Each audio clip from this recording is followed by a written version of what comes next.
We'll see if anybody rolls through. Obviously off the advertised schedule, but I'm gonna get that content.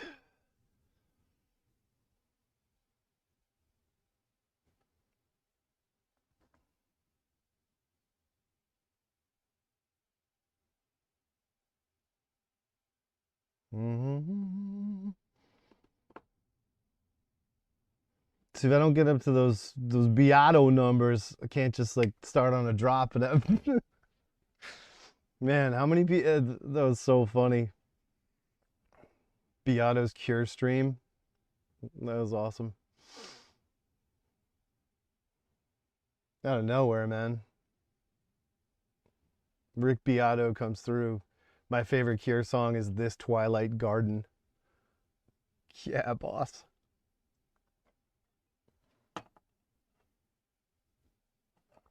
Yeah, he was, I mean, by the time I saw it after the stream had wrapped, I think there were already like 17K views. So he was, I mean, he was definitely in the thousands on that thing. And I mean, never hurts to have like the Cure. Like, I mean, there have to have been some bots or whatever involved because, like, even when I did the Wish stream, you know, I got there, we still have like 1,300 subs on that channel or something from back in the day. But like that, that pulled like silly numbers. I don't. The numbers are all ridiculous. It's like it's like the whole thing with Musk turning views on Twitter. Like, duh, every bot is in an interactive entity, so the views count. It's stupid. Nah, Beato's okay. Come on. I mean, of course he's just gonna do the single. I mean, dude, the guy's a studio. He's a session guy. What's he gonna do? But anyway.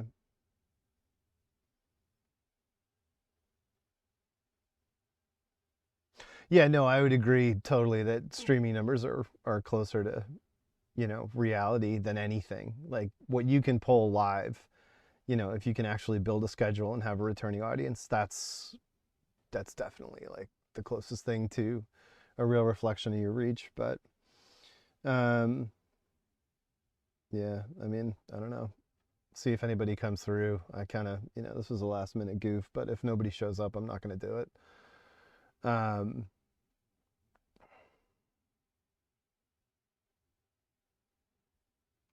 and we'll just do it on Thursday, like whatever. It's also, I mean, it's a weird time of year. Like there's, everybody's out and traveling and whatever. Now everybody's like stranded because of Southwest Airlines. So, yep, no, definitely.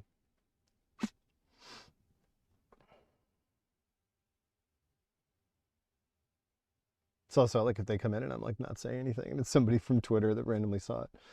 You're like, what?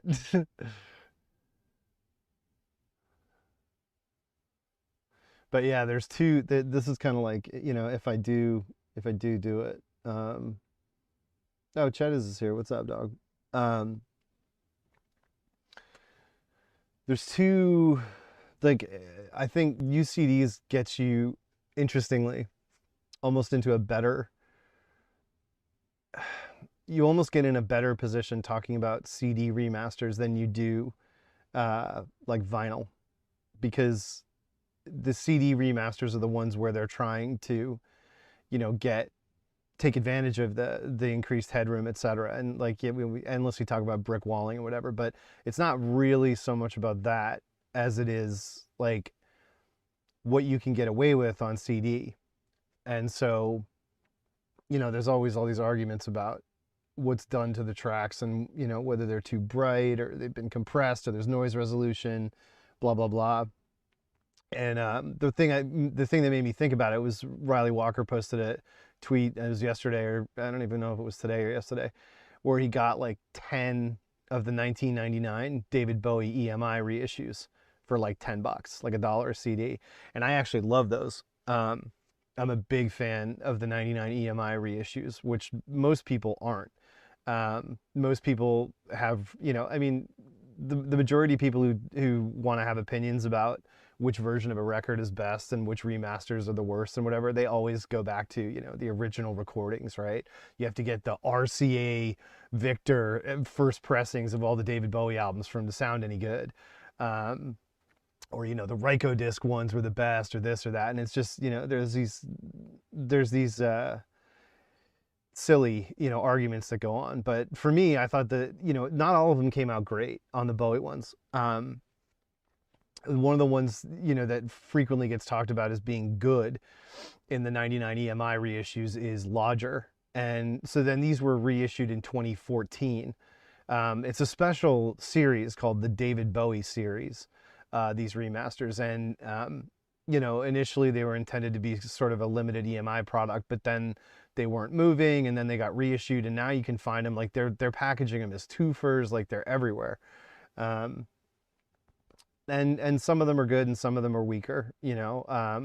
I think Aladdin Sane sounds probably the best I've ever heard it in the 99 EMIs, but you know, some of the other records really didn't really work out. And so the question becomes, like, is it the original source recordings are the issue? Like, they're inflexible, because that's the issue with most of the Beatles recordings, is not, you know, how they were mixed or, you know, what Martin had access to or the techniques. It's literally the frequency response of the microphones and the tapes. So when you start trying to add and really create modern EQ limits from equipment that couldn't capture it, that's where you get into trouble. And that's what that's why that latest Revolver project is such a horror show, because they're trying to bring a clarity that doesn't exist but is possible and can be sort of estimated based on, you know, modern recording techniques or whatever. Like, you know how a guitar should sound, you know how a guitar can sound. The problem is that it couldn't sound like that when they did Revolver, and you're trying to make it. And I mean, when you listen to, like, you know, Taxman, the really harsh stuff, it's just like, no, it's so weird and ahistorical, and it's destructive. And so, you know, Bowie's infamously famous for, you know, a destructive example with the Stooges. And so it is sort of strange that this recent 3-box set career spanning thing with Bowie is also being considered relatively a destructive exercise. But, you know, he had the whole issue with Tony DeFries and the rights to his masters and the ability to even do any of this stuff. And so, you know, the first wave of Bowie getting any freedom in any attempt to, you know, retcon his catalog and improve it for the CD age is the Ryko disc reissues around Sound and Vision. And that was when I was a kid. It's like 1990. It's like when he did Fame 90. It was this whole, you know, explosion of Bowie interest. And, you know, it was sort of on the back of the failure of Tin Machine in 1988. Black Tie, White Noise, which was a band with Reeves Gabrels, who's now, since 2012, for the last 10 years, been in The Cure. So, you know, I didn't want to do an entire stream where I'm talking about David Bowie reissues, you know, because Riley posted this. But one of the bands that made me think of immediately is Siouxsie and the Banshees, because the Banshees were an indie band. I mean, they were on Polydor. They had their own sub-imprint in Wonderland, but they were being recorded, you know, by Nigel Gray, who did The Police and was an infamous cocaine abuser and a doctor. He gave up being a doctor to be a record producer. And because he was a doctor, he was writing coke scripts for, like, himself and the bands. Yeah. He introduced Severin and the Banshees to coke. He also, they're not the only band that he introduced to coke. So he's a legend. And then, you know, you get with Fireworks, you get Mike Hedges. My point being, Siouxsie and the Banshees' early records, you know, are experimental productions. They're, you know, everyone's got an ear in, not just the producer. The band has an ear in. Sue has an ear in. John McGeoch, when he's in the band, is an incredibly experimental guitarist going back to his days in Magazine. I mean, the Light Pours Out of Me, you know, is an infamous example of that. You know, he was somebody who was searching for new sounds all the time. So the experimentalism of this time, and it's reflected in The Cure and a lot of the other bands that are around. While those songs weren't necessarily crazy or complex, when you think about, post-punk bands embracing dub and Pill and the Slits even. They were still straightforward 4/4 kind of pop songwriters, but they wanted the songs to sound sort of twisted and different. So that's sort of the difference. And that's why those records are ripe for remastering campaigns, because they will potentially have significant flaws. The issue with the Banshees is they sort of, they broke up, they didn't end well. And the reissue campaign around their entire discography really went strangely. And so I thought it would be interesting to talk about that and about, what do you want to look for, and without losing your shirt, because at this point, sort of due to these issues, a lot of their discography is beyond reach financially. It makes no sense, particularly the box. There's an infamous box set. Now there's 2 box sets that are ruinously expensive. Polydor did a classic album series box in 2 phases of the first wave of records and the second. And these, are going for ridiculous money, and not just on Discogs. I mean, anywhere. There's 2 copies in the States. It's this place here, Manhattan Music, has both of them for $130 each. And when they come up, they're easily over $150. And the thing is these are slipcase sort of like mini vinyl reproductions of the same, I think it was 2014 when they actually did the remasters, that Polydor was putting out individually. The issue is, so both within these 2 box sets, Classic Album Selection Volume 1 and Volume 2, these compile that entire remaster cycle of their, Polydor albums. But these remasters are incredibly hot. Like, this isn't Steve Hoffman forums, nitpicking. I've been listening to the Banshees since I was 15 years old, and I have all the original albums. And I mean, I have most of them on vinyl as well as CD, the original, CDs. Of particular interest, if you want to hear how dramatically things change across the original vinyl, and not just the original vinyl on Polydor, but the PVC vinyl that gets licensed to America, as well as the original CD and then the remaster. Kaleidoscope is a mess. Honestly, this is one where the original vinyl is the best sounding way to appreciate this album. And it's a lot of people's favorite Siouxsie album because it still has that really naive, excitable initial rush to it. And it's still very carefree. You've still got Happy House and the kind of, swirly-durly Susan Valiant kind of goofing around, esoteric quality to it before it becomes heavy and goth. And that's what happens after Kaleidoscope as you get into Juju and Kiss in the Dream House.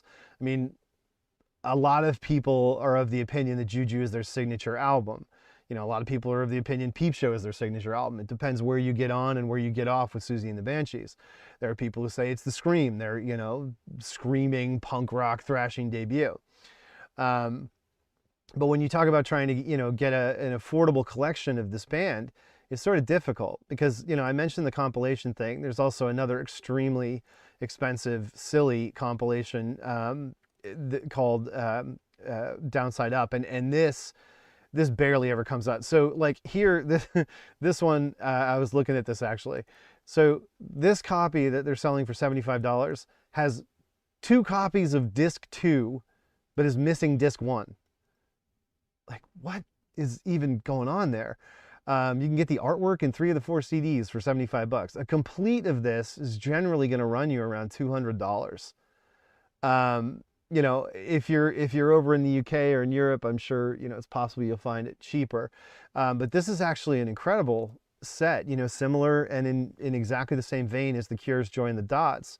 This collects all of Siouxsie and the Banshees B-sides, and there are a number of very, very strong B-sides across the entirety of their career. It's not like this band just started being terrible. They did struggle as songwriters later in their career, which is the same for most bands. But there's a smattering of really, really strong stuff that's non-album material on this box set. I love it. I mean, it's one of my prized possessions. There's a song called Return I've talked about before, which was a B-side to, I believe, Kiss Them For Me, much, much later toward the end, which, well, it's their American commercial peak, Kiss Them For Me. But the B-side Return is phenomenal. And there's also the Quarter Drawing of the Dog, which is an instrumental from the mid-'80s from Tinderbox. That I used to love when I was a kid. One of the first songs that turned me on. You also get the famous version of Il en est le divin enfant that Robert Smith is on, and a couple of other sort of goofs from around Hyena. Coal Mind, this remains one of the Banshees' favorite songs, and despite being a B-side. You also have Pulled to Bits, which is an early strong one with Kenny Morris and John McKay, the original drummer and guitarist who quit the band early in their era. Tattoo, another one, you know, this is like one of Budgie's flat out favorite Banshees songs. And so, you know, this is a wonderful set from a band that was, you know, like The Cure, respected the B-side conceptually and had been raised by Bowie and by other acts in the 70s to revere the B-side as something that's a way to communicate with your fans, to give them that little extra, knowing that, you know, the material that's on there is not necessarily, you know, going to help an album go along, or it goes too far in one direction, or it's kind of a dashed off joke. All these different ways that B-sides are used as fan service. The Banshees were outstanding at it, and there's so many examples. False Face was good too. But it ain't cheap, and the cool thing is you get the Thorn EP. And, you know, this is sort of, to come full circle, one of the dumbest things about their reissue campaign. So when Polydor decided to start this campaign, and I don't know if they had arguments or fell out or what, it just died. They started with the Scream, and they did a phenomenal, you know, in the tradition of all the other great deluxe editions, full 2 CD presentation deluxe edition of the Scream. It's got, you know, the single mixes of Hong Kong Garden and The Staircase. It's got the demos from Pathway. It's got both the Peel sessions that were so important at that time. This is like them becoming the alternate, you know, Sex Pistols, and the Sex Pistols are breaking up. So there's a lot of attention on the Banshees, and they were a youth phenomenon, and it's a female singer, and she's this icon, you know. And so there's this really excellent full, like I say, the way that they've done in the past, Universal in these series for the deluxe edition. Universal owns this. You can't actually make this plastic slip with deluxe edition written on it. That's a copyright. It's a trademark of Universal Music Group. I know, because I tried to produce one as a joke for the record label I'm working with, and we found out, no, you can't do that. We also found out you cannot get long boxes made. There's only one company in the world that can produce the original cardboard CD long boxes. They are in New York City, but the minimum order is 5,000 copies, and it's not actually the same cardboard fold lines and templates of the original long box. Apparently, the trademark and copyright over the original, like registered with the Library of Congress, patent for the CD long box has lapsed. And so there's one company that bothered to create kind of a simulacrum of it, and they will produce it, but you have to press 5,000 CDs, which we're not selling 5,000 of any of our artists anytime soon. So that's getting ahead of yourself. But the Scream is this phenomenal package. I have this, and I just thought, here we go, right? This is such a brutal false start.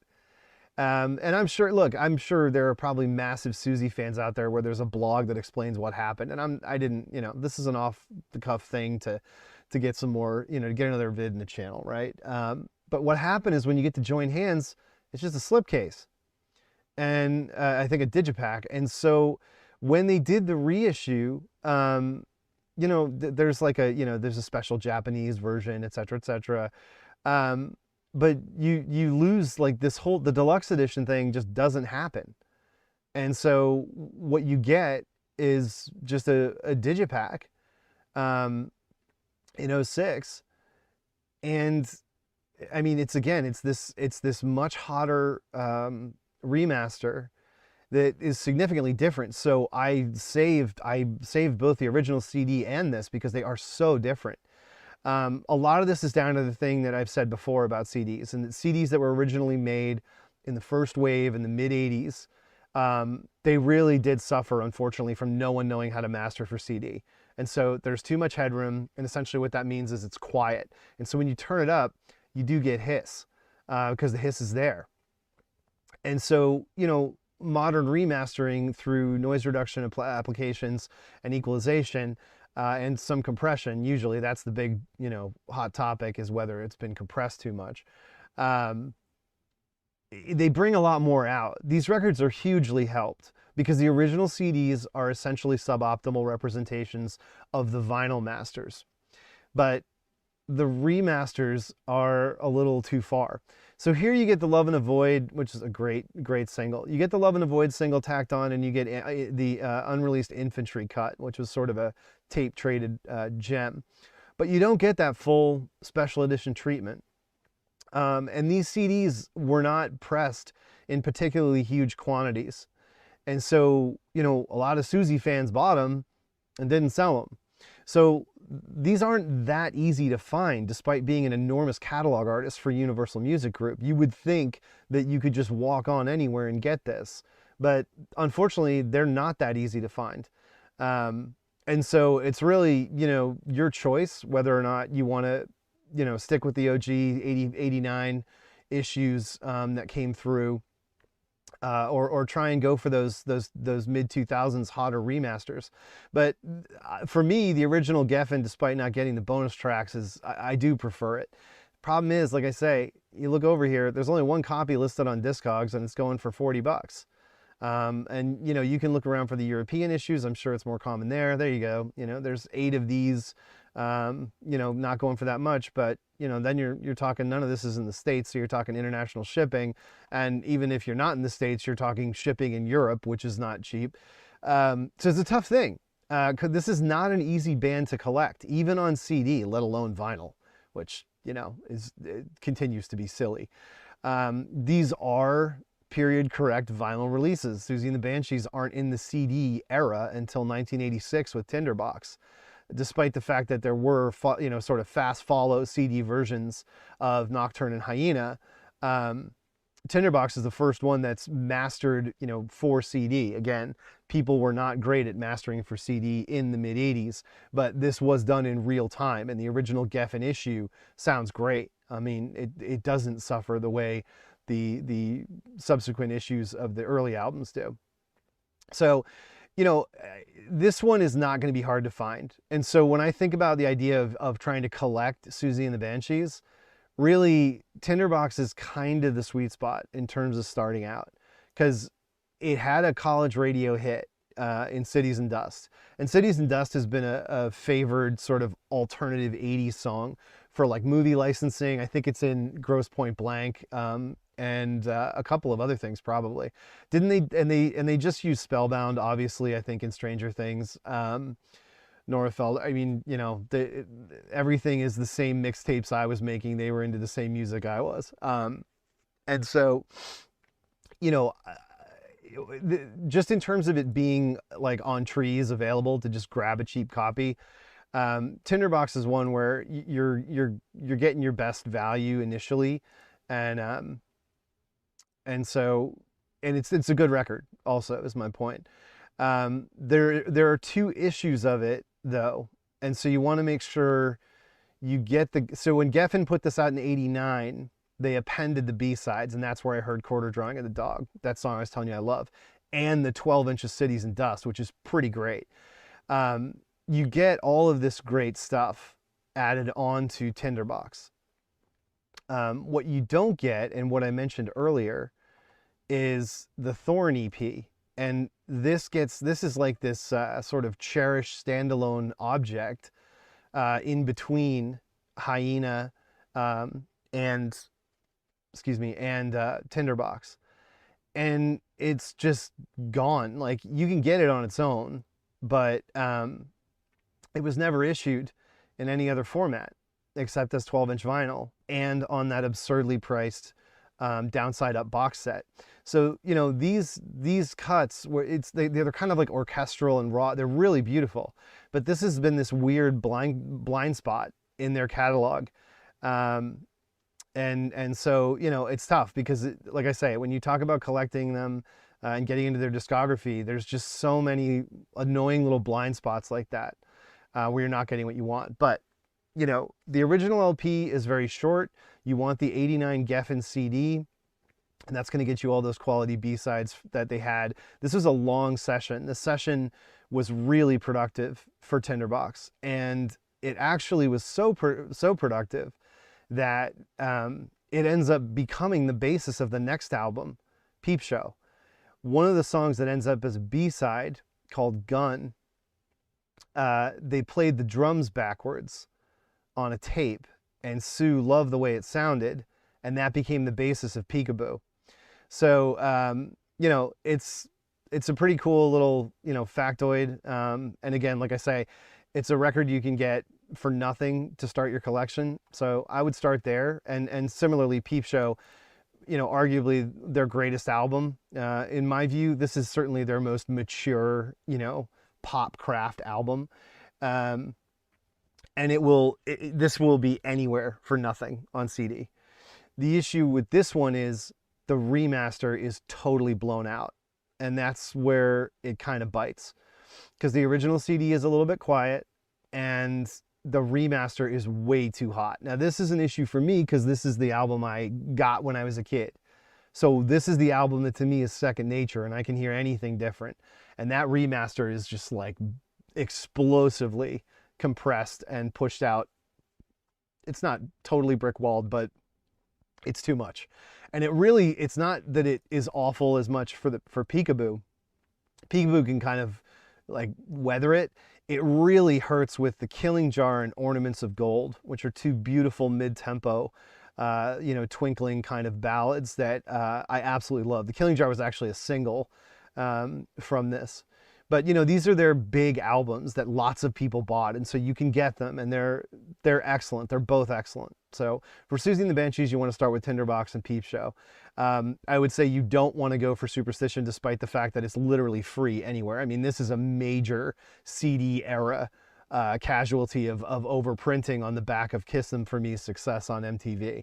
And the fact that in '91, you know, any alternative band is getting tons of attention because it's the alternative revolution. It's not just grunge. It's like, you know, everything was in '90 before Nirvana had broken was really getting big.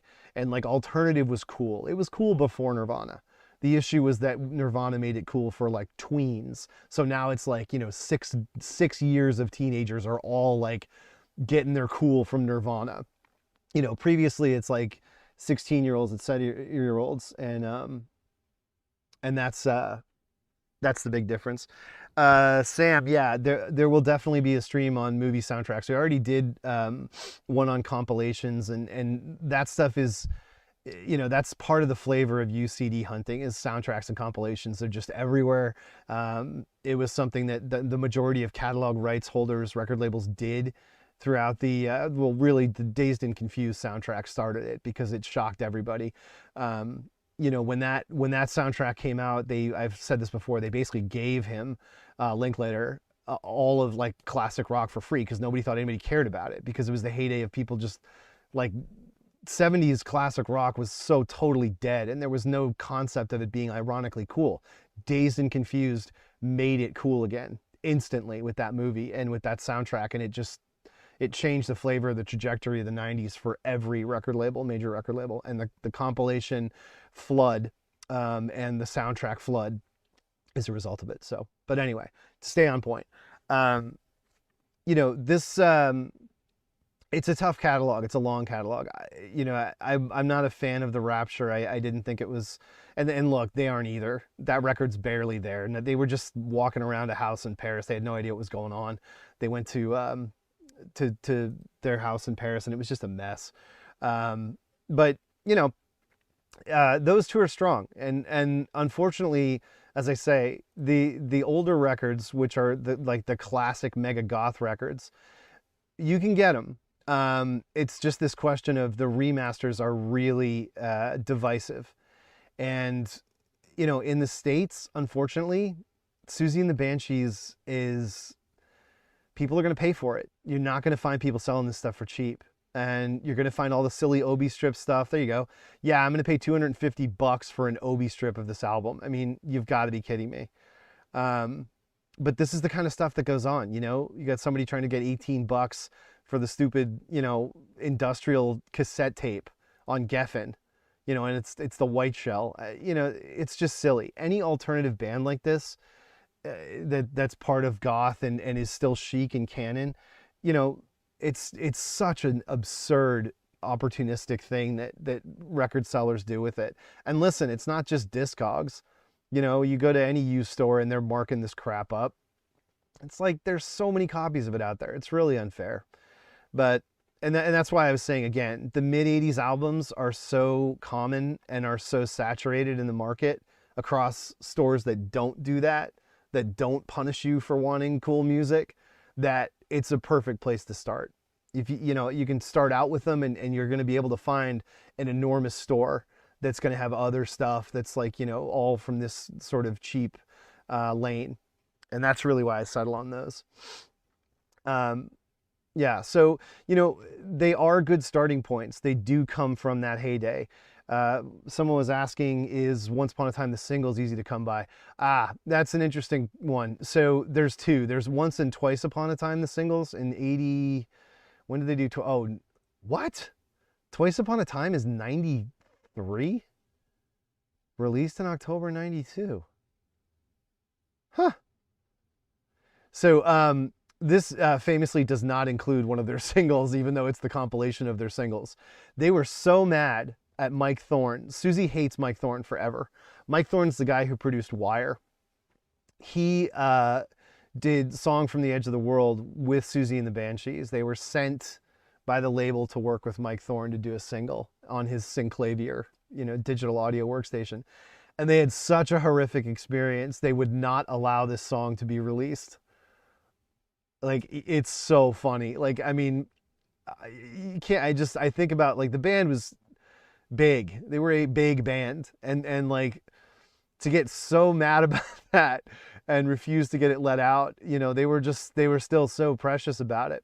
Of course, it later comes out in this weird, not that great extended mix on the official Best of Siouxsie and the Banshees, which is, oh, this is a mess. I mean, it's just all over the place. The idea of going from Happy House to Kiss Them for me sequentially is just so dumb. Everything about this is just wrong. So this is not a band where a greatest hits is really going to help you. That's the remaster promo campaign thing. But I was going to say, there is a 20th century, yeah, there is actually a 20th century masters of Siouxsie and the Banshees, weirdly. And fortunately, they make the sane decision of sequencing it chronologically. It's a really good overview. If you really just want a flyer to if you've never heard them and you're thinking about it, you know, this is a really good summary, but there's so much more to get into. And then I think this was EU only. This is another compilation, Spellbound, that came out. Another, like, you know, they've been 10 years later. They're constantly going to get this treatment. You know, it's the Banshees. But yeah, that, you know, Song from the Edge of the World isn't great, but it's not that bad.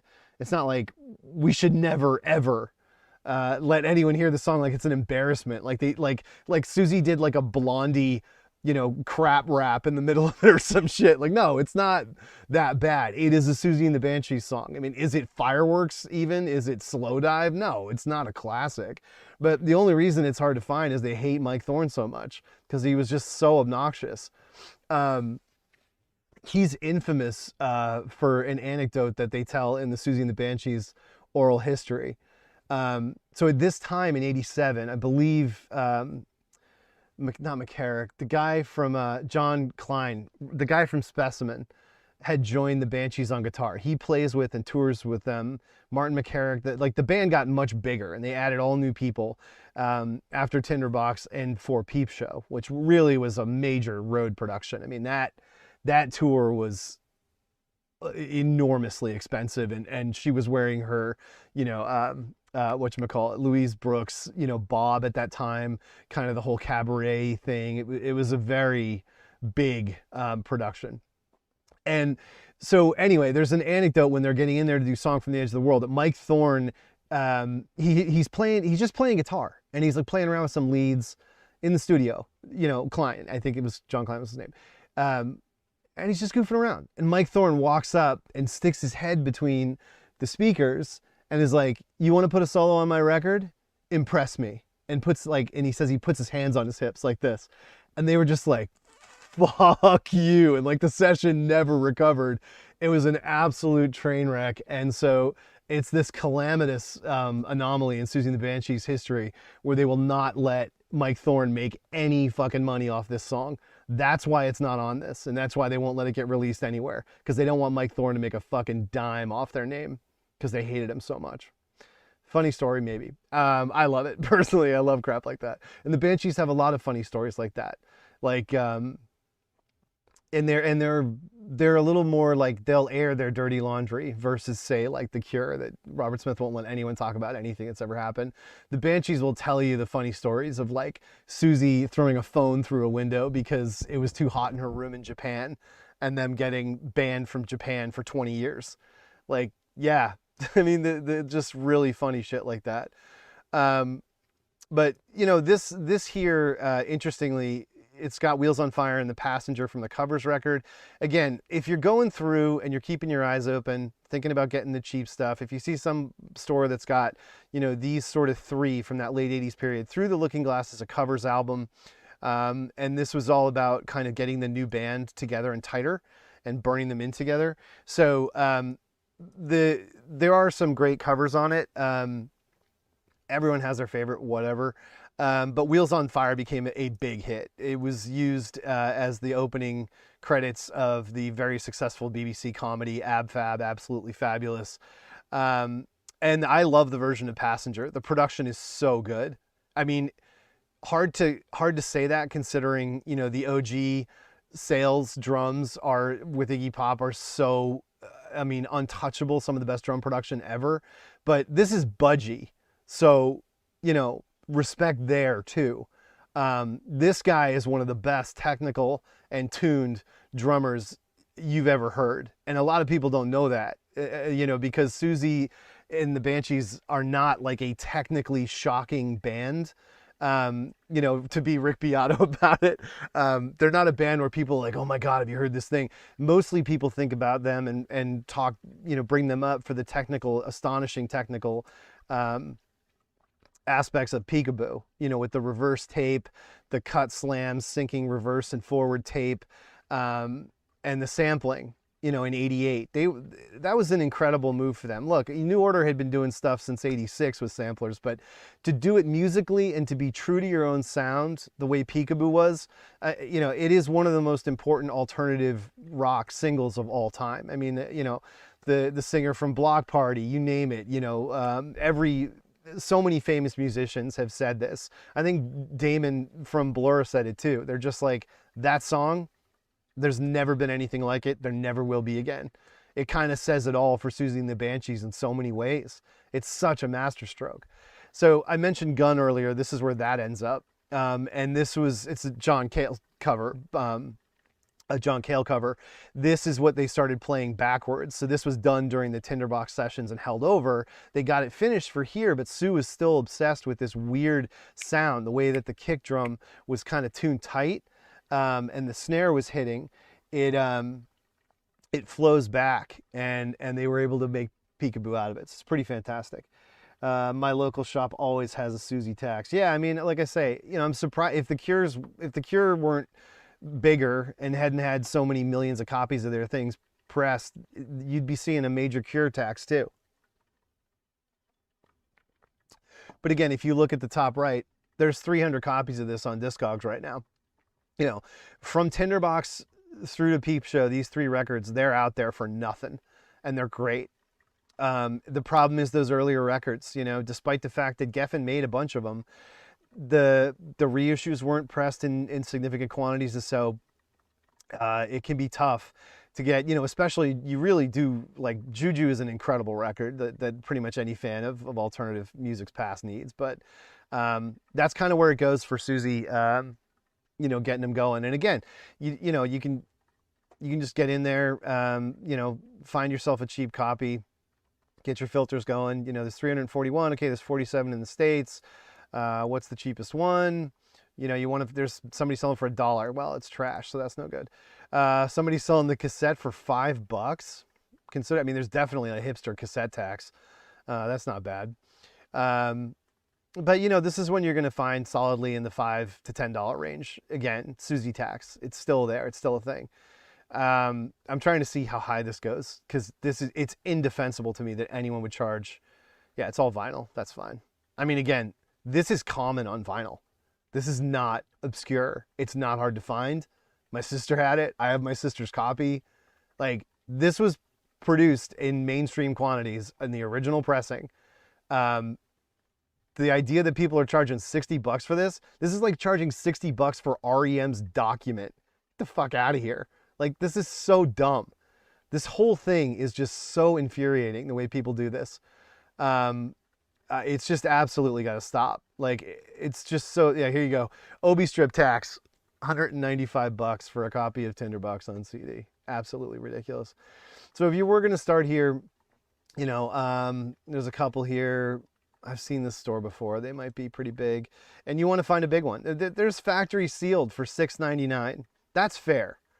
It's going to be the reissue, but that's a very fair move. I'm into that. I mean, it says original factory packaging mint. That's great. It's not sealed, but I don't know. Let's see if any of these are big. What's the seller? Whoops.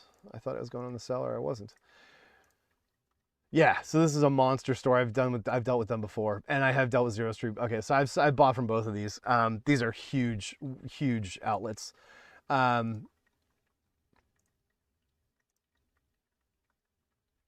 So yeah, you can go through. I mean, it can be tough to go through. If you really want to go budge, you can start there. But if you look at the breakout. Vast majority of this is jazz. If you're a jazz fan, this could be the store for you. I'm not, unapologetically. So this is probably not, as an indicator, great. And these guys are not selling them. There it is, of course. These guys aren't selling much below $5, but probably enough. You know, you could throw Tinderbox in there, see what else you can find. Oh, that's interesting. The Essential Talk for $3.99 new. I mean, not really a greatest hits band. You kind of need all of it, except for the first Duran Duran record. But Best of Crowded House, you know, you could sew up with that. I mean, look, they had a signature album, but you know, 4 Seasons in One Day, Don't Dream It's Over, Something So Strong. This is, look, I'm sorry, but you know, Neil Finn's the man, and we actually, the label has a band recording in his studio right now in New Zealand. You'll hear more about that probably toward the spring of 23, but yeah, I mean, I think for me, that's pretty much a greatest hits band. I hate how misleading original factory packaging can be. Yeah, no, definitely. And it is funny too. The style thing is not to be ignored. Like, this can really tell you the flavor of a store. It can tell you whether they're using the genre as a you know, way to help improve and speed up, you know, potential buyers going through their store. But you know, this, in terms of really getting a bag, this store doesn't seem to have much. I don't think either of them are going to for the really cheap range. You know, so, but it's a good place to start. Yeah, Sisters of Mercy, Greatest Hits Volume 1. This is the awful, like, this is absolutely hated by Sisters of Mercy fans. The selections are so bad. It's just awful. Ugh, you don't want to go there. Oh, the Decrepts Metallica single. This is really funny. This is their, like, oh man, I don't know, 450, but yeah, it's kind of like an industrial take on Metallica. You know, hey, for a flyer, I'd take it. Yeah. Oh, God, late period Chapter House. Woof. Yeah, these guys really ate it bad. And a Hurricane #1. That's some of the most landfill shit ever. This is Andy Bell, like one of his many things he did after Ride before joining Oasis. Ah, there you go. Boom. Trash Can Sinatras. This is great pre-Nirvana, you know, Anglo pop. Hay Fever is an absolutely killer fucking alternative pop song. These guys were great. This album isn't as strong as the debut, but yeah, 450. This, I mean, they're a London Records Go Discs band, but their first two records, Cake and I've Seen Everything, are awesome. Obscurity Knocks, such a great tune. You know, and they just have a great vibe. Like they're, you know, they're kind of like explosively upbeat, but also wistful. You know, if you haven't heard them, in terms of the stuff that like who's gonna tell you about, this is a band like the Ocean Blue. Like no one's gonna tell you about the Trash Can Sinatras. They were a really cool band, you know, and I love that they did it. They went to Shabby Road Studios. I mean, that's just hilarious. It's just, you know, they did everything themselves. That's what they did. And, it's just kind of cool. They had a whole like indie mentality, but the records sound great. They're not too heavy on the reverb. And yeah, every large store is probably going to have it. They were overpressed during the alternative rock boom. They're not uncommon to find, and they're a real surprise if you've never heard them. I mean, Hay Fever. When I think about the indie jangle crap, the NPR music that's out there today that people are repping, like, give me a break. There's so much that's already been done that you haven't probably heard that you can go back and get, you know, for nothing. So anyway, that's interesting that they would have that. I mean, it does come up often, but it's not like REM's Monster. But yeah, I mean, that's about the only thing in this store that I saw that would be of interest to pair with Tinderbox. And this other one is a non-starter. So, I mean, you know, I'll take a look at Peep Show, see if that maybe is a better starting point. But there are, you know, it is limited. Like I've said like 3 times, to these 3 albums as a starting point to get a bag that's got one of these to get you exposed to that, and then get some other good stuff. I'll pull this one up. I mean, this is, you know, this should be common as carrots. So yeah, you know, Metal Beat Records. Surface Scuffs plays fine. I don't necessarily trust that. Depends on the store. I don't rule it out. The problem is, are the scuffs circular, right? So I mean, you know, CD heads, CD gang people will know this. If the thing has scratches that are vertical or horizontal, it doesn't matter. It's not going to affect anything. If they're circular, you're done. It's not going to be able to be. You're going to get a time code error, and the whole thing's going to, you know, you're not going to even be able to rip it. So that's a waste of money. So there's a reissue someone's got for $4. The reissue isn't unlistenable, but it is hot. Let's see. Yeah, they're saying this is the reissue. I don't know. This might be misindexed. Is it a big store or is it individual? That's like a mid-sized individual. So this, you know, they're going to have really good stuff. Like when you see this, as soon as you see this, it's like, oh, okay, they have Kid Amnesia on LP, and you know, like Orgies of Abomination, like you know, this is like an underground record person. This is an individual, and you know, they're gonna have probably tons of cool collector stuff. You're not gonna make out. You know, that's a pretty fair price. $18 for the DOC single, Newbury Comics singles thing. But this is a store where you're going to find good stuff, but you're going to be opening your wallet. You're unlikely to steal on anytime you see somebody with like 500 things for sale and you see a couple of hipster records. You know, that's not a store where you're going to make money, where you're going to save money and make out. You're going to end up paying for the stuff that you buy. Like, there you go. They got the Popova vinyl, a lot of stuff in here. Yeah, there tends to be a lot of like black metal, Hello 8's, nice. Ninth and Walnut, that thing is funny. That's a comp of like early stuff they re-recorded. It's not bad at all. But you know, this isn't one where you're gonna get like used CD bag. So I'll dump that. This might be what you're looking for. You're trying to find a huge store that doesn't know what's what and is dealing in volume. That's always the answer. So 20,000 CDs for store, you know, ridiculous. This is probably the way to go. And of course, what's first thing? So again, here you go. Club. Who gives a shit? It's the same CD. $5 for Use Your Illusion 2. You know, which is, you know, unfortunately, the Use Your Illusions are pretty evenly split. There isn't one that's like markedly better. Yeah, I mean, like $2.95. Come on, they got to get up off their chair and find the CD. Don't, you know? I mean, at least they're not trying to ask $5 for Monster. This would be a long process because they're gonna have everything. Like, this is a store with this much stuff, 7,000 CDs, all under $5. This is going to go on forever. So you definitely want to think like, all right, let's dump, you know, jazz, folk, world, and country if you're not into it.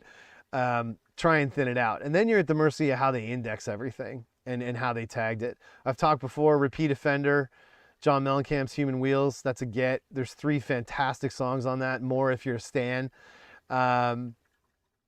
The British Invasion, I'm sure that's a cornucopia of good stuff. No Doubt, another one I think we've talked about before. Absolute used CD bag. You want, obviously, Magic, you know, Tragic Kingdom and Rocksteady, are the 2 good ones, the self-titled rather. This is the bad one. This album is fascinatingly bizarre. When they were doing press for this record, the bassist was like, what's his name, Tony Kanal or whatever? Yeah, the bassist was giving interviews where they were like, well, what were you listening to? You know, blah, blah. They're teeing everything up, softballs. You know, oh, this is your big next album. You know, what influenced you when you guys got in the studio? What were you really thinking about? And he's like, oh, we were listening to The Cure's Pornography. Dude, come on. Like, give me a fucking break. I'm sure you were. Yeah, that's one. It's so silly that the way they tried to market like their sophistication on this record, and then Gwen Stefani went and got performative braces, right? Yeah, exactly. I mean, they were stuck on tour for 3 years. It's not their fault. They weren't writing shit on the Tragic Kingdom tour. They were like just literally raking money off the stage every night for as long as they could. That's what they had no choice. But this record's it's bad, and it didn't work out. The Simple Kind of Life maxi single, you had that makes sense. I mean, depending on your age, you would have. No doubt was. I mean, look at this thing. Does anything say 2000 more than this goddamn album cover? I don't know if it's possible. I mean, NSYNC doesn't even like. I flip this over, I want to see an AOL CD. It's just silly. I mean, it's way too long. Oh yeah, somebody was saying this album goes. Don't know if I could say it goes, Jog, but it's, you can see, they got Jerry Harrison in to do New, which, did okay. There are interesting songs in it, but like No Doubt shouldn't be writing 4.5-minute songs, and they're all over this record. For No Doubt to have like 4-minute heavy songs like this, album needed to be shorter, way shorter. Anyway, I don't know that I would, that's one I would even take a flyer on, because again, you can get the good ones for this money anyway. What do you need? You know what I mean? I don't see it. Be Here Now, as always, just get the shovel out, you get whenever you want to get that, go ahead and get it. It's good. It's a good record. I don't give a shit. People say it's a disaster, blah, blah, blah. No, it's a good record. Fuck it. It's good. I mean, is it great? No. There's weak shit on it, but like, there's like 5 great singles. Do you know what I mean? Rips. Come on, whatever. We've talked about it a million times. It'll always be there. Anything else interesting? John Wesley Harding. Weird. Bread. Best of Bread. It's not Best of Bread. It's Anthology. Meredith Brooks. You're always going to find that. The Black Keys. Man, that is anything Fat Possum you're going to be able to get for nothing. I'm not a fan, but like, yeah, if you more recent stuff, when you think about more recent bands, landfill bands you can get for nothing, you can clean up on the Black Keys if you are so inclined. TMBG comes up a lot. This record, The Statue Got Me High, was a hit. I wasn't into this, but this record did pretty well. So if you're somebody who's into TMBG, this is still in lineage in terms of their great run from, pretty much mid 80s to mid 90s. It's got some really bizarre, funny jokes at the end. You know, what are they asking? $4.95. That's a little rich. I don't know. Black Keys were famous for a landfill band. No, they were huge. I'm not. Of course they were. It's not my thing, but I'm just saying, a lot of the stuff that's at that level, that tier, right? Like, think of like Captured Tracks bands.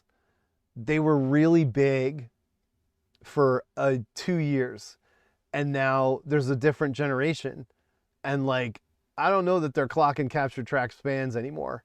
So that shit's pretty well starting to be out there for nothing. You know, or little. So that's an important thing to look at and think about when you're collecting. I did this with a lot of stuff from like 2010, 2011, kind of like around the time, I think it was around the time like the Vivian Girls debut. There was a couple of bands that I liked at that time that didn't really take off, that weren't considered like nobody bit down on them, and they were like, this band is so crucial and hip and cool.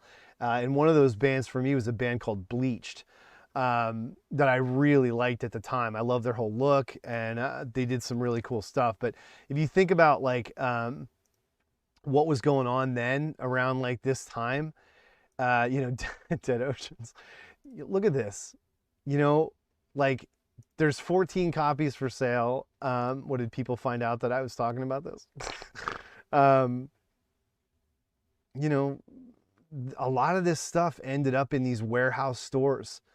And, you know, even if it didn't, you keep looking, there's a bunch of bands from around this time that just, you know, they didn't become the Chromatics or whatever. Like, it's hard to explain, but they're finding stuff that's recently sort of faded and isn't like present tense cool is another way to think about when you're going through stuff. Yeah, it was the girls from Miko. Yep. I think, weren't they sisters? I don't remember. But anyway, there's a lot that can come through there and help you like find stuff that's tailed off. That's not really like, you know, it's not really like big. It's not, it just didn't blow up, but it's there and it's available. And, you know, it's something to think about. It's something to pursue as you're building up a collection in general. What are we at? We're pretty much at 7 o'clock. So dashboard confessional, like anybody fucking wants that shit. But if you do, it's always going to be there. I think I talked about Sheryl Crow before. Yeah, there you go. There's an example of the ting tings. We'll see if I can find one to end on. It's tricky. Oh yeah, there's Sinead again. Gin Blossoms. This album sucks. It's really awful. They're famously like a band that was one guy's songwriting and then he killed himself. Their first record, New Miserable Experience, is phenomenal. And they had a really good single that was on the Empire Records soundtrack. So what I'm saying is, this is a landfill band you can get for nothing, but this album isn't even worth $1, so don't bother. But do get the first one. It's really good. There's a bunch of really good strong singles on it. And, you know, again, it's everywhere. Like, it's as everywhere as Monster.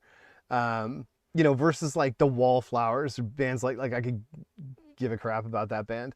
The Gin Blossoms' first record was legitimately pretty awesome post-REM jangle, and you really like it, there's someone selling it for $0.25. Like, I mean, it's literally everywhere. And like, because it was overproduced, and it, you know, I mean, in terms of the number of copies, and it wasn't cool. You know, but Hey Jealousy, Until I Fall Away, you know, Found Out About You. These are all great fucking classic power pop singles in the tradition of Big Star and Marshall Crenshaw and everyone else that's, you know, informed Third Eye Blind and all the 90s stuff that everybody loves. So, Stained, yeah, that's the Stained record isn't the one you want, but I do have it. I do have Stained's debut, just for like period correctness of having it. The one I have is sealed too, the copy of Stained's debut. Oh, this is the oh my God. Oh, rough. But yeah, I mean, look, not debut, sorry, it's the debut, their big hit, Break the Cycle. So, look, this is one of those ones where, like, this song was so omnipresent on radio. Like, I did buy this for $1. I do have it.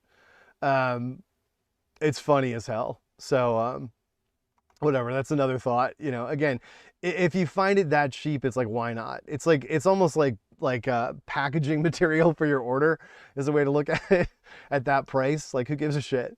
You know, just have it to have it. And I got it for $1 sealed. It's still sitting in my rack. So, you know, something to think about. All right, we're over. I'm gonna snap it there. But anyway, yeah, you know, just the whole idea in this one is like, it can be really frustrating when you approach this from the perspective of wanting to collect a band versus wanting to collect affordable used CDs. You have to, unfortunately, kind of, you know, build up a bit of a checklist, and think in terms of opportunistic terms when you're going through, because for a variety of reasons, bands like Siouxsie and the Banshees, their catalogs are really in chaotic situations, and only certain of their albums are going to be likely to be found, you know, as a result of this pastime. So, you know, it's something you want to, you know, it's something you want to kind of have a mindset about, if you're going to get into it. But, you know, as you start getting more and more familiar with it, it's still just out there. It's still totally possible, without spending a ton of money to get it going. Music from Desperate Housewives. I'm sure that's a classic. All right, so we'll see you Thursday, the normal time. Like, you know, obviously it's the holidays, everything's been totally off, but yeah, thanks for coming out.